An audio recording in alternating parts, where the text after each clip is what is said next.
ভালো করে দেখেন ওস্তাদ, এবার তো আমাদের সর্বনাশ হয়ে যাবে। আপনি যে 10 কেজি পাথর এই বস্তার ভিতর থুয়েছিলেন ওটা তো দেখে ফেলবে। আব্বে চুপ কর, তোর ওস্তাদ এত কাঁচা না। এই যে চেক করতেছে যে বস্তা দেখছিস না, এর ভিতর আমি কোনো পাথরই দিইনি। আরে বাহ উস্তাদ, আপনার কি বুদ্ধি।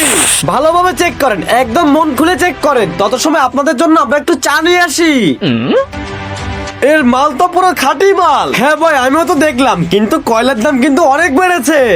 এবার আমাদের অনেক লাভ হবে, অনেক লাভ। চলো ডিল ফাইনাল করে ফেলি। মালগুলো কিন্তু অনেক ভালো। এ নাজমুল, একটু এদিকে দেখ।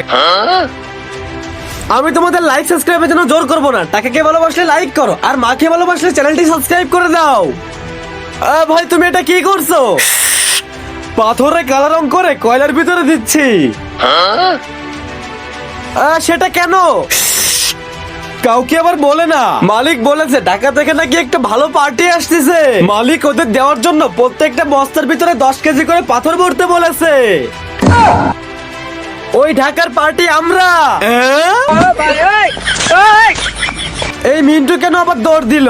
গরম গরম চা ভাই সাহেব। তোমরা কি অনেক চালাক হইছো? কেন সাহেব, তোমার কি মনে হয় আমরা কিছুই জানি না? কি হলো আবার? এই দেখো, তোমরা কয়লার বস্তার ভিতরে পাথর মিশিয়ে দিচ্ছ।